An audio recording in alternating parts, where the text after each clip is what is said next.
Hey hi నమస్తే welcome to శ్రీవారితో Shrimati channel. ఇవాల్టి recipe అయితే మన తెలుగు సంప్రదాయ వంటలలో ఒక ప్రత్యేకమైన వంటకం అనే చెప్పుకోవచ్చు. అదేనండి జొన్న సర్వపిండి. ఓల్డ్ డేస్లో మన అమ్మమ్మలు నానమ్మలు చేసేవాళ్ళు ఈ రెసిపీని. ఈవెన్ ఆరోగ్యానికి కూడా చాలా మేలు.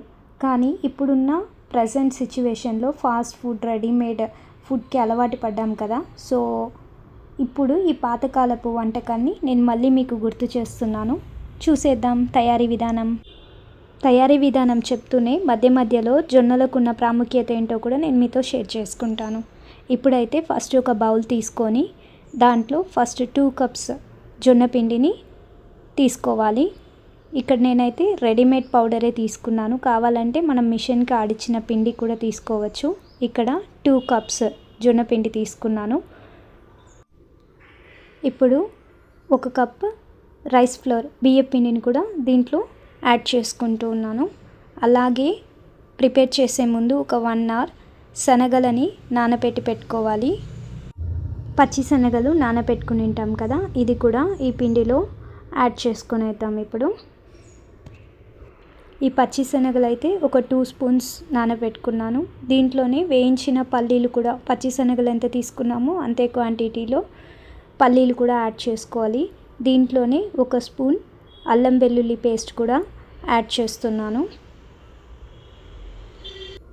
ఇప్పుడు సన్నగా కట్ చేసుకున్న ఆనియన్స్ 1.5 కప్ ఆర్ 3 చిన్న ఆనియన్స్ సన్నగా కట్ చేసుకొని దాంట్లోనే సన్నగా కట్ చేసుకున్న కరివేపాకు, కొత్తిమీర ఇవన్నీ కూడా ఈ బౌల్లో యాడ్ చేసుకోవాలి.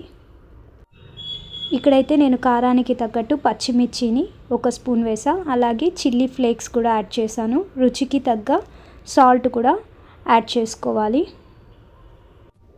అలాగే నువ్వులు, తెల్ల నువ్వులు ఆర్ నల్ల నువ్వులు ఏదున్నా వేసుకోవచ్చు. అది కూడా 1 స్పూన్ యాడ్ చేసుకున్న తర్వాత వాటర్ ఏది యాడ్ చేయకుండా ఫస్ట్ ఆనియన్లో ఉన్న ఆ వాటర్ కంటెంట్ అంతా పోయేలాగా ఇదంతా బాగా మిక్స్ చేసుకోవాలి. కొద్దిగా హీట్ వాటర్ని మిక్స్ చేసుకొని ఫస్ట్ స్పూన్తో మిక్స్ చేసుకున్న తర్వాత మనం రొట్టె పిండి ఎలా కలుపుతామో అలా రెడీ చేసుకోవాలి. సర్వపిండి అంటేనే చాలామంది తెలంగాణ సైడ్ అంటారు, బట్ మనం కూడా చేసుకుంటాం.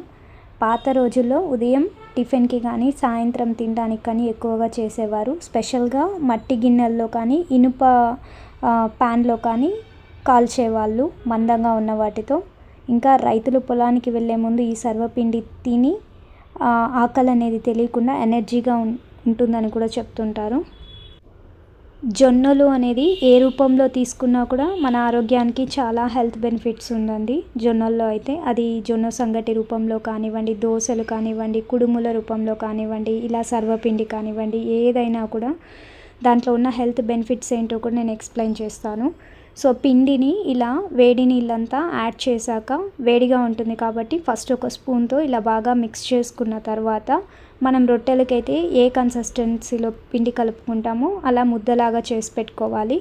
ఇప్పుడు మందంగా ఉన్న ఇనుప ప్యాన్ లేదా నార్మల్ ప్యాన్ అయినా తీసుకొని ఇలా ఫుల్గా నూనె రాసుకొని పెనం చుట్టూ మనం తట్టుకోవాలి. ఎక్కడ చీలికలు అనేది లేకుండా. బియ్యపిండి అయితే మాత్రం నార్మల్గా వస్తుంది, బట్ మనం జొన్న పిండి వేసాం కాబట్టి చీలికలు వచ్చే అవకాశం ఉంది.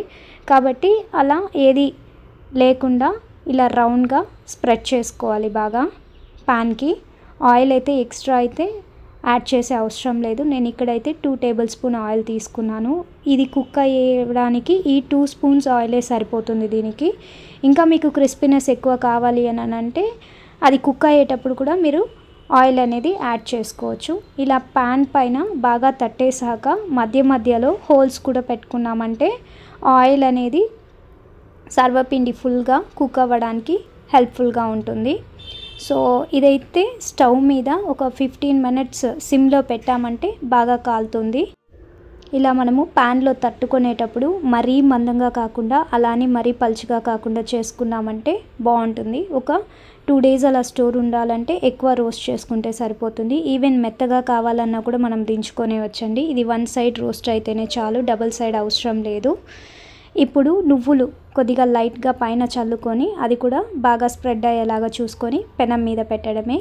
ఈలోపు ఇలా ప్యాన్ పైన కాకుండా కూడా రొట్టెలాగా కూడా మెత్తగా వచ్చేలాగా ఎలా చేయాలో అది కూడా చూపిస్తాను. సో ఇలా ఒక ముద్దను తీసుకొని దాన్ని బాగా మనం రొట్టె ఎలా తడతామో, బియ్యపిండి రొట్టె ఎలా తడతామో అలా కొద్దిగా తేమ చేసుకుంటూ రొట్టెని తట్టుకొని పెట్టుకోవాలి. జొన్న రొట్టెలు చేసే వాళ్ళకి కష్టంగా ఉంది అని అనిపిస్తే ఇలా కూడా చేసుకోవచ్చు. ఎందుకంటే దీంట్లో బియ్యపిండి కూడా మనం కొద్దిగా యాడ్ చేస్తాం కాబట్టి టేస్ట్ ఇస్తుంది. అలాగే చీలికలు లేకుండా రొట్టె బాగా వస్తుందన్నమాట. ఇప్పుడు దోస ప్యాన్ని హీట్ చేసుకున్న తర్వాత ఈ తట్టుకున్న రొట్టెను కూడా దాని మీద వేయాలి. సో కొద్దిగా అంటుకుంది అని అంటే మనం తేమ చేసుకొని కూడా అది తీసేయవచ్చు. పెనం ఫుల్గా స్ప్రెడ్ అయ్యేలాగా చూసుకోవాలి. తర్వాత దీనికి సరిపడా ఆయిల్ 1.5 స్పూన్ ఆర్ 2 స్పూన్స్ మనకు తగ్గట్టుగా మనం యాడ్ చేసుకోవచ్చు. ఇక్కడైతే నేను 1.5 స్పూన్ ఆయిల్ అనేది యాడ్ చేసుకున్నా. ఆయిల్ తక్కువగా తినాలనుకునే వాళ్ళు ఈ మెథడ్ అనేది ఫాలో అవ్వచ్చు. సో ఇలా ఆయిల్ అంతా స్ప్రెడ్ అయ్యాక మూత మూసి ఒక 5 మినిట్స్ కాలనిద్దాం. ఈలోపు పక్కకు పెట్టిన సర్వపిండి ఎంతవరకు రోస్ట్ అయిందో చూద్దామా. సో చూడండి, ఇలాగా సర్వపిండి అయితే మాత్రం చాలా బాగా రోస్ట్ అయింది. ఆయిల్ అనేది ఇంకా కూడా ఎక్కువ అన్నట్టు అనిపిస్తుంది, కానీ మనం ఫైనల్లో చూసే కొద్దీ సరిపోతుంది. నేనైతే దీనికి 2 టేబుల్ స్పూన్ ఆయిలే వేసాను. అదే బాగా అబ్జర్వ్ చేసింది. వన్ సైడ్ క్రిస్పీనెస్గా, ఇంకొక సైడు మెత్తగా ఉన్నట్టుగా ఉంటుంది. కావాలంటే ఎక్స్ట్రా ఆయిల్ కూడా మనం దీంట్లో యాడ్ చేసుకోవచ్చు. మధ్యలో ఒక 15 మినిట్స్ తర్వాత దీన్ని టర్న్ చేసుకొని ఒక 5 మినిట్స్ ఉంటే సరిపోతుంది. నార్మల్ ప్యాన్ కంటే ఇనుప పెనంలో చేసుకోవడం వలన ఏంటి అని అంటే వేడి అనేది అన్ని వైపులా వచ్చి అన్ని వైపులా బాగా కాలుతుందని. ఈ లోపల దోశ ప్యాన్ మీద వేసుకున్న రొట్టె కూడా బాగా రోస్ట్ అయింది. చూడండి ఎంత సింపుల్గా ఉంది కదా, ఈవెన్ హెల్దీ కూడా. ఈ జొన్నల్లో ఫైబర్ ఎక్కువగా ఉండి డైజెషన్కి హెల్ప్ఫుల్గా ఉంటుంది. డయాబెటిక్ ఉన్న వాళ్ళకి బ్లడ్లో షుగర్ లెవెల్ని కంట్రోల్ చేస్తుంది. ఇంకా మనము వేరుశనగ, నువ్వులు అవన్నీ తీసుకున్నాం కదా, దాంట్లో protein, calcium, good fatty content అవంతా ఉంటుంది. ఇంకా కరివేపాకు, కొత్తిమీర ఇవన్నీ వేయటం వలన ఐరన్, విటమిన్లు కూడా లభిస్తుంది. ఈవెన్ చిన్న పిల్లల నుండి పెద్దవాళ్ళ వరకు అందరూ టేస్టీగా తినే రెసిపీ అండి ఇది. చూసారుగా, ఇంత రుచికరమైన ఆరోగ్యకరమైన జొన్న సర్వపిండి మీరు కూడా ఇంట్లో చేసి తప్పకుండా ట్రై చేయండి. మన పూర్వకాలపు వంటలను మళ్ళీ గుర్తు చేసుకుందాం, ఆరోగ్యాన్ని కాపాడుకుందాం. ఇలాంటివి మీ కుటుంబం, మీ పిల్లలు ఖచ్చితంగా ఇష్టపడతారు. మీకు ఈ వీడియో నచ్చితే లైక్ చేయండి, షేర్ చేయండి, కామెంట్ రూపంలో నాతో షేర్ చేసుకోండి. Subscribe my channel. Thank you for watching శ్రీవారితో శ్రీమతి. See you again next video.